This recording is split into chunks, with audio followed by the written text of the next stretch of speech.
What is the new year going to show us in terms of a military policy, foreign policy? Where are we going with our seemingly endless interventions in the Middle East? What should we be thinking about in the coming year? What should we be struggling to achieve there? Our next guest is the perfect person, in my opinion, to talk to about that. He's been on the program before. Major Danny Sjursen is a prolific writer on a number of topics, including American history and, of course, military and foreign policy. He speaks strictly for himself. He is a U.S. Army strategist, former history instructor at West Point. He's served in Iraq and Afghanistan both, and has written a memoir and critical analysis of the war in Iraq entitled Ghost Riders of Baghdad, Soldiers, Civilians, and the Myth of the Surge. And he's written a number of great pieces lately, so I wanted to have him back. With all of that, Danny Sjursen, thanks for coming back on the program. Oh, thanks so much for having me. And I have to say that I'm looking forward to retiring on February 11th, at which point we'll no longer have to say that that I speak only for myself and not for the Department of Defense and the Army, and it will be enjoyable to not start interviews in that way sometime soon. Okay, and we'll also give us more time to talk, just a few seconds more to talk. So fully understood, and congratulations on that transition. So let's start with this. You wrote a great piece called that I appreciated very much. Called "Let's Make End." Well, the headline, it was given a truth dig. "Let's make ending militarism our New Year's resolution." And it's obviously not because you're afraid of military conflict or that sort of thing. One place to enter that conversation about truly ending militarism has been, for me, the revelatory conversation around Donald Trump's decision to pull troops out of Syria. And I'll tell you what struck me about that. Maybe we can go from that to the broader topic of militarism. What struck me about the conversation, the reactions to Donald Trump's pulling those troops out, was, number one, the uniformity of opinion among members from both parties of the national security establishment and from leading politicians from both parties, uniformed, and many of their supporters. And number two, what I thought was an inversion of the normal way you should have discussions about military policy. People were asking, what's the justification for not having these troops in Syria, as opposed to what I would assume would be the rational way to go about it, which is, if you want to put troops somewhere or leave them somewhere, what's the rationale for putting them there? In other words, I think we got the conversation backward. Do you get what I'm driving at? 100%. I agree totally. I think that both of your points are perhaps the most important thing to take out of this whole Syria discussion. I'm going to start with your second point first. No one has been able to articulate to me the long-term goals, how achievable they are, and what any sort of exit strategy or mission accomplished would look like in Syria. Instead, people in the bipartisan militarist consensus, which includes most Democrats and most Republicans in Congress, they instead are just arguing why we shouldn't leave. They are telling us all the problems of leaving instead of articulating for us an actual strategy, which I think is perhaps shocking, but at the same time so typical for U.S. senators and representatives. The first thing you said is what's most disturbing to me, and that is that we have a new generation of Cold War 2.0 hawks, war on terror hawks, that apparently have taken over MSNBC, which I thought was supposed to be a liberal network. Now, long ago, I realized that on foreign policy, there really is no liberal or progressive or anti-interventionist news network. But when Fox News and MSNBC, and when guys on the left or supposed left like Bob Menendez of New Jersey and Senator Lindsey Graham of South Carolina, when those forces all agree that we should stay in Syria indefinitely, in a dubiously legal war, by the way, that tells us something. That's the bipartisan, mainstream, beltway, militarist consensus showing their cards once and for all. Normally, they like to work in the shadows, right? They like to pull the marionette strings. But now they're out there. And because it's Trump, because Trump is making what I think is a fairly rational call, so great is the hatred for Trump in the mainstream left that they have joined forces with the interventionist right. So what we have is 80 or 90 out of 100 senators seemingly in agreement that we should stay in Syria indefinitely. That does not bode well for the Republic, being as overstretched as our military already is. See, here's the thing. You serve in the military. You're a military strategist. I have not done either of those things, but I've been in my past lives a contractor to a little bit to the military and human resource stuff, a lot to the State Department, and a lot to the private sector. But here's where I come from, and where I think perhaps our two backgrounds intersect on all of this, besides the moral question, and I do want to get to the underlying moral question, which is the most important of all. But I had a simple philosophy when it came to taking personnel and giving them a task, which was, why are we doing the task? What's involved in doing the task? How will we know if we're succeeding or failing at the task? And when will the task end? And to me, none of those definition of objectives, they just don't exist. It's just, we have always been at war with Oceania or whatever the line is, and that you have to say, well, why are we pulling them out?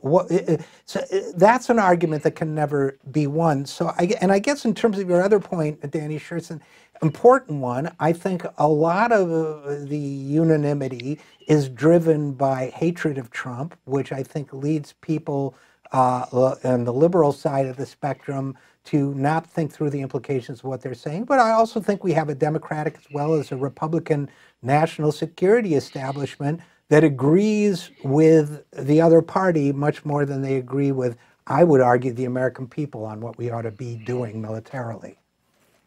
Well, absolutely. And let us not forget that so many of these interventionist national security state liberals and conservatives, okay, they're funding the military-industrial complex. They're getting finance from the military-industrial complex. They're getting finance from Saudi Arabia, we come to find out, which explains why, amazingly, still 37 senators could vote in favor of continuing that horrible terror war in Yemen.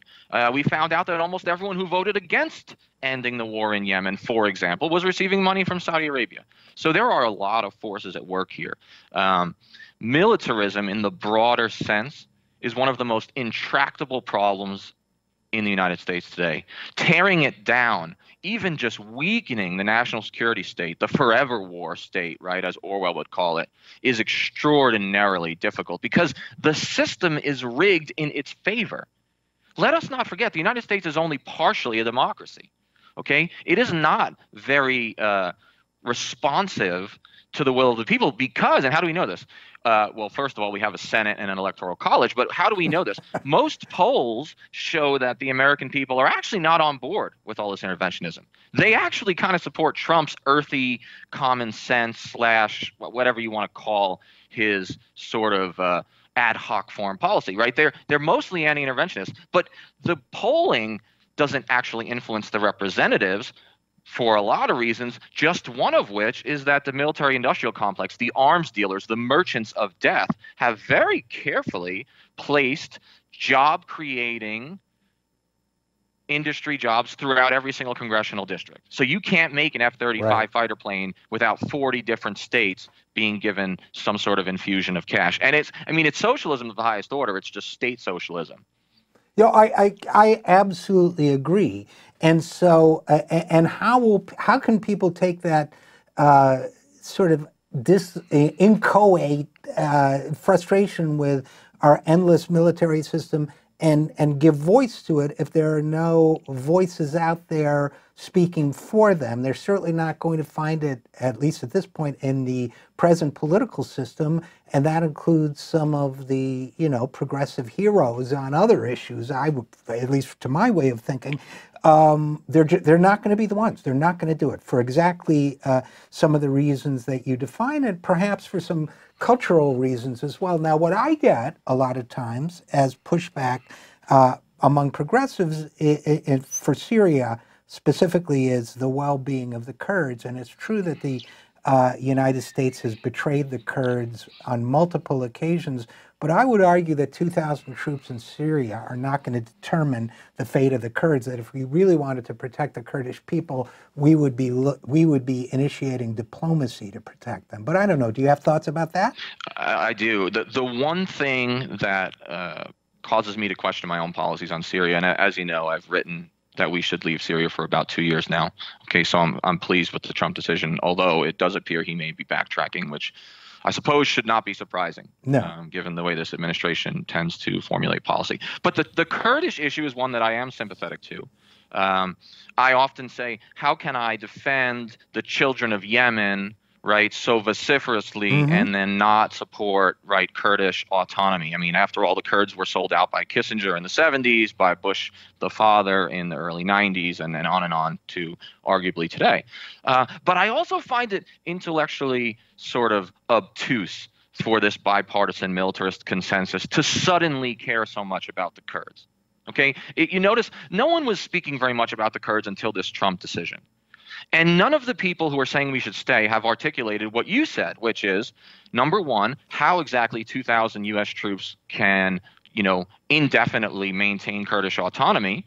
Number two, they don't ask whether Kurdish autonomy is worth American blood and treasure, or if it's even possible, given the ends, ways, and means at our disposal, and how spread out we are in the world. There are some salient facts on the ground in Syria. Bashar al-Assad has already won the civil war, and it would take many years and many more thousands of American troops and billions more dollars, if not trillions, in order to maintain Kurdish autonomy. Now, doing that would also anger not only Turkey and risk war with a NATO ally that has the second largest army in NATO, by the way, but also Iran, Iraq, and Syria, because all four of those countries are against a Kurdish nation state. I am sympathetic to the Kurds, but I am not convinced that it is either in the American strategic interest or a possibility, one of capacity for the United States to assume that. And I do think it's intellectually dishonest for these people to suddenly care so much about the Kurds when we never heard those kind of pleas before. In terms of intellectual dishonesty, it reminds me a little bit of the sudden wave of concern during the onset of the Iraq War, or professed concern for the fate of women in these Muslim countries, who, after all, didn't ask for military intervention on their behalf. Now, I agree with you, Danny. I also have wrestled with the Kurdish question. I very much want to see the Kurdish people get their autonomy. I admire what they're doing there. But at the same time, if our objective as a nation was to win autonomy for the Kurds, I would argue we would be going about it a very different way. It would not involve 2,000 troops. It would involve diplomatic initiatives with some of the players you mentioned, the very folks you mentioned, Turkey and Syria, both of which would be extremely resistant to it, which means we'd have to offer them something in return, something of great value. We speculate about what that might be, but if we're not conducting diplomacy on behalf of the Kurds, if we're only using them as a justification for military intervention, without explaining how that's going to ensure that the Kurds aren't betrayed once again by the American government, then I think it's what you say. I think it's intellectual dishonesty, while at the same time I remain, deeply worried about the fate of the Kurdish people. So it makes sense, right? Can I add one thing to that? And sure. I think this is an important point. I agree with you 100% on the Kurds, and I actually dwell on this, and I pain for the Kurds, and I worry about my stance. But here's the thing, okay? When it comes to war making, I am a surprisingly strict constitutionalist. Okay, I believe that Congress has the power to make war, not the president. Okay, ultimately. And so here's the deal. If we are to save the Kurds, if that is the mission, we need to say it and vote on it. In other words, the only legal structure, and I think it's rather dubious, that keeps American troops in Syria is the 2001 authorization of military force to fight al-Qaeda. Now, I think that's a dubious assertion in the first place because ISIS didn't even exist on 9/11. But President Trump told us, and President Obama before him, said we are in Syria. Why? To defeat ISIS. That's it. Now, if the mission is to expand to protecting the Kurds and guaranteeing Kurdish autonomy, the president ought to legally go back to Congress, have that debate, and those congressmen should show the courage, political courage, and moral courage to vote accordingly. And if the American people, through their elected representatives, believe that it's worth fighting a war to defend the Kurds, let them say so in a declaration of war or a new, more relevant authorization for the use of military force. What worries me is these dubiously legal, overstretched, outdated AUMFs. I think that it's a formula for forever war, and it really disturbs me. I think that's a great point. And again, we're talking with Danny Sjursen, military strategist and prolific writer. Now, in your piece on ending militarism, and by the way, I also agree with you about the self-reflection and the struggling over this issue because it is an important issue. But I think your approach is exactly the right approach. So what would it look like if we had a strategy for demilitarizing our foreign policy, which is the way I would put it, because military policy is a subset of foreign policy? How, leaving aside for a second the question of the political corruption of the placement of the bases and so on, how would we, in every congressional district, how would we go about making the case to the American people that we've lived this way and thought this way for too long, and we need to take an approach that's significantly different from what we've been doing? Well, overall, it would take a systemic reorganization of the structures of the American foreign policy, the structures of American national security. But I'm not going to go there. And in the piece, I didn't. And the only reason is, in the piece, I was dreaming. Normally, I write articles that critique existing policy, but I thought on New Year's Eve, as I wrote the article, that perhaps, given some of the positive inclinations of the president, which I don't know that he'll follow through, but some of his positive announcements on Afghanistan and Syria, I decided to imagine a world where we took just a few more steps to de-escalate the Middle East and to decrease American militarism, specifically in the greater Middle East. And I think it would require a number of first steps. Here's one: immediate cutoff of all arms sales, intelligence, refueling to the Saudis.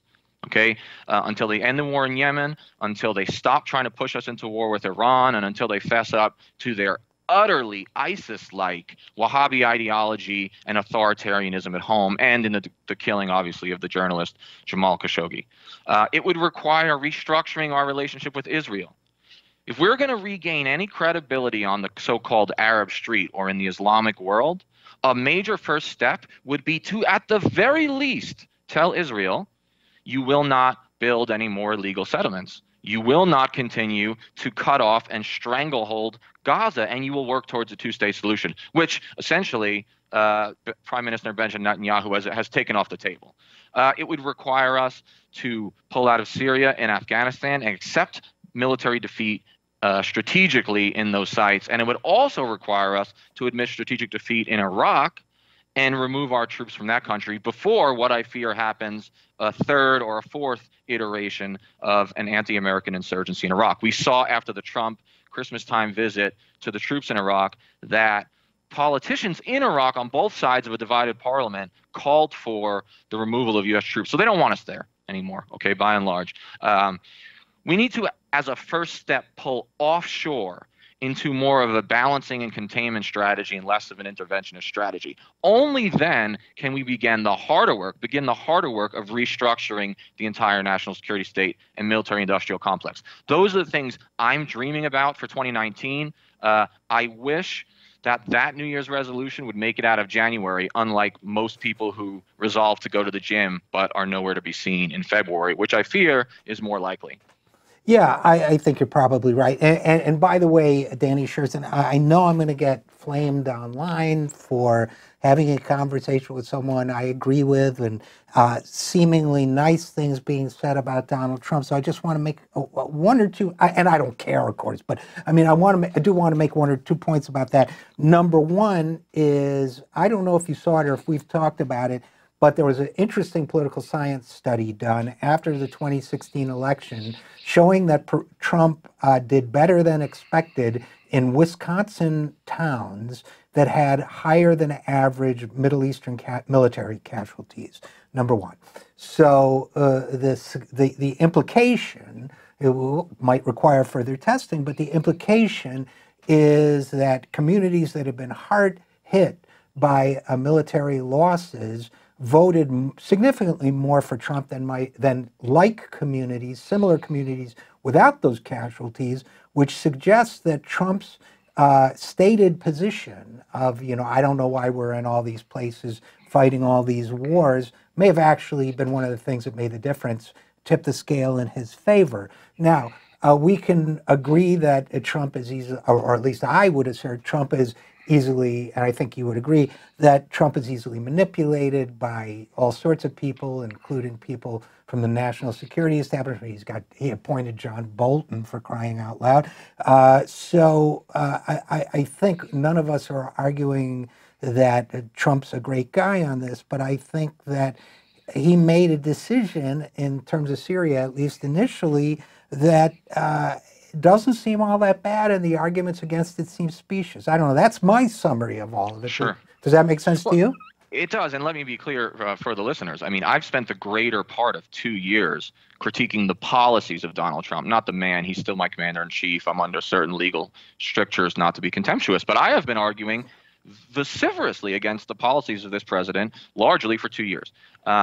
However, I'm willing to admit when there is some sensible policy coming from the president, especially when it's so against the at least reported advice of the so-called adults in the room, which is another article that I wrote at the end of the year about how the adults in the room, like McMaster, Mattis, Kelly, originally Tillerson, they pushed President Trump, if anything, towards more intervention, more of the same of the Bush-Obama sort of forever war in the greater Middle East. So none of this is about thinking that Donald Trump is a fantastic guy or anything like that. What it's about is admitting when he might be onto something and then critiquing the left or the mainstream left for going against everything the president says, even when it would have cohered with their own views not so long ago. Just to give one example, Rachel Maddow, who I used to have an enormous amount of respect for many years ago, wrote an excellent book on American foreign policy called Drift, where she argues that the national security state has drifted away from common sense,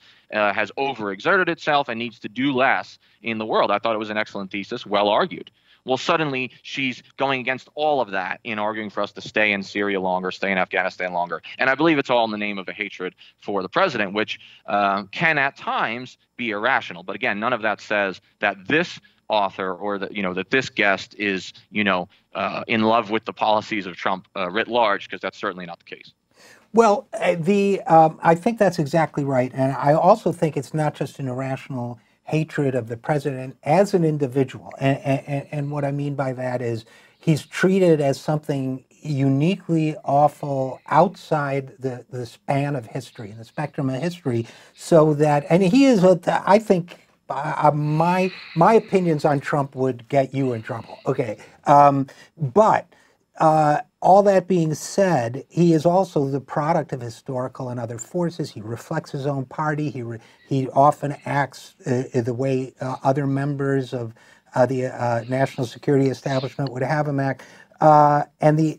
So number one, hatred of Trump leads people to assume, I think, that he's unique when he is not, and therefore they don't understand the systemic forces at play. But number two, I would also argue that though that hatred of Trump is sometimes manipulated for political ends by those who want to reinforce, whether it's the national security establishment, the global financial establishment, other consensus viewpoints that are very well financed, I would argue that there are people who manipulate liberal voters through their hatred of Trump to oppose policies that by any rational integration of their own views they would support. Does that, you got what I'm trying to say? Fully agree. And if Barack Obama was taking a lot of these same moves, I think that MSNBC would be much more positive, and that some of those liberal voters would be less vulnerable to the forces that you're mentioning, which I think are very powerful and potent.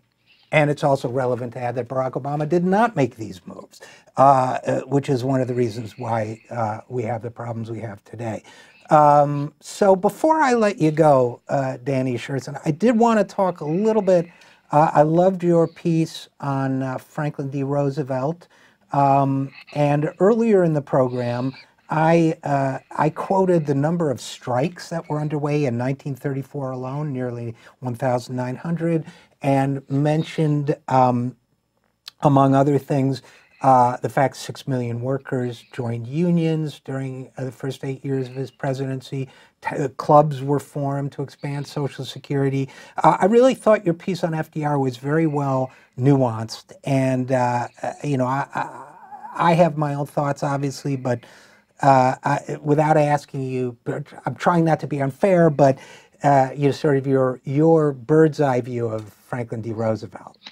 There's so much to say. I'll try to keep it brief. My overall argument is that this was a really complicated guy who has been misrepresented by a lot of historians, by a lot of popular pundits, depending on their own political persuasion, right? So FDR becomes a political football in the collective memory. FDR has been called at times a socialist, a communist, or a traitor to his class by forces on the right. I argue in the piece that he was none of those things. I argue, conversely, that he perhaps saved capitalism and saved the interest of upper class by making capitalism more digestible to the body politic. Okay, and I argue that he does so for two reasons: political savvy being one, but also a genuine empathy, which it appears he has. Even if it's a paternalistic upper class entity, he does appear to really truly have that. So, you know, overall, I assess him as a pretty solid president. But the final point I made in the piece, the most controversial one, I think, is that Roosevelt, by bringing minorities, strikers, liberal intellectuals, et cetera, and even some socialists, by bringing them under the big tent of the Democratic Party, by bringing them under one of the two main major political parties, he also sort of shuts the door on the possibility of a third party, of a socialist party, or even of a viable labor party like we see in every other major state in Europe and in every other major wealthy nation. So, you know, the FDR coalition that I describe, which is very much grassroots, and has so many different people, from Southern racists all the way to Northern radicals in the unions, I argue that the seeds for its own destruction are in that Democratic New Roosevelt coalition. And as positive as many of the outcomes were in the short term, because it bore the seeds of its own destruction, we see why 30 years later, and I would argue up till today, a more conservative backlash has tended to be dominant in the United States. Now, I think we're seeing hope in this newest election that maybe the left is regaining some confidence, but it would be hard to argue that the breakdown of the Roosevelt coalition has not, in fact, meant conservative domination and an increasing conservatism in the neoliberal Democratic Party that we've seen at least up until this last election. You know, it's interesting, and it's one of the reasons why I wanted to talk about it with you, Danny, is that I think there's an interesting synthesis, I don't know if you'll agree with it, an interesting synthesis to be made between your viewpoint and mine, which is, you know, I've argued that even FDR, who was arguably the most activist president of perhaps of all American history, certainly the last 150 years, that he was less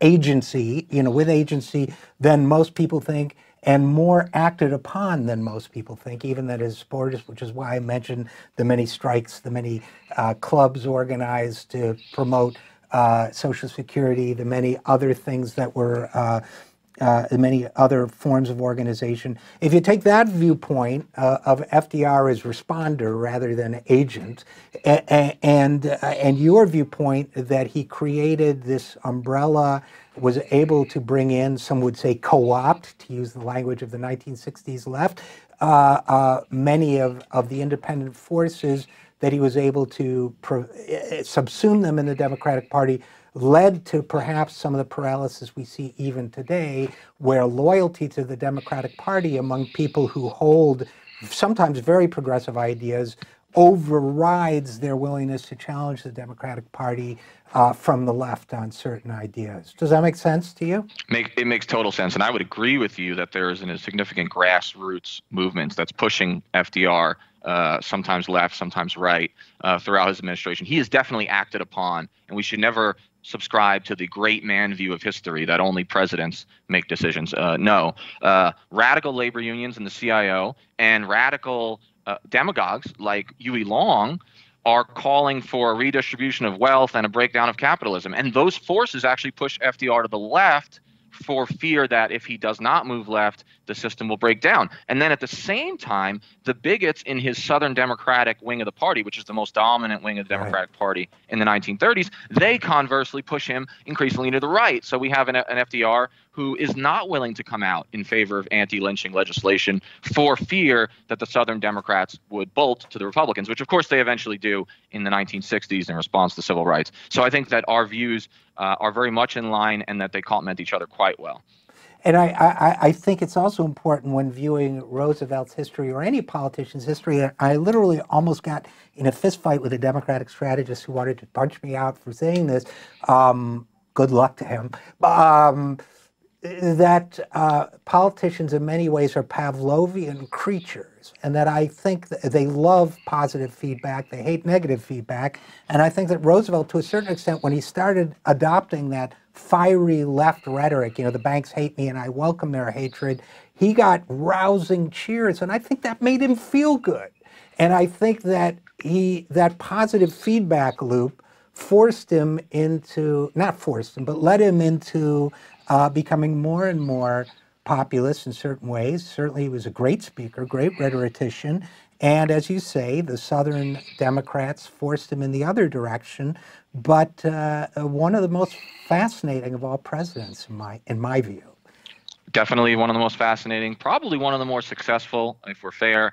And I just want to build on your point. I do think that presidents respond positively to enthusiastic crowds and to adulation. And in order to protect myself, I will just hint at perhaps looking at the current executive, that might help prove the validity of your point, because he does seem to respond to adulation extraordinarily positively. Yes, I would say that he does, but I would say many of them do as well. I would say, you know, even the heroes of politics for many people, you'll find they love to, you know, and look, it's human nature. It's why they go into that line of work instead of the other paths that people like you and I have chosen. Unfortunately, we're going to have to leave it there. Major Danny Sjursen, I guess we will address you differently the next time you come on the program.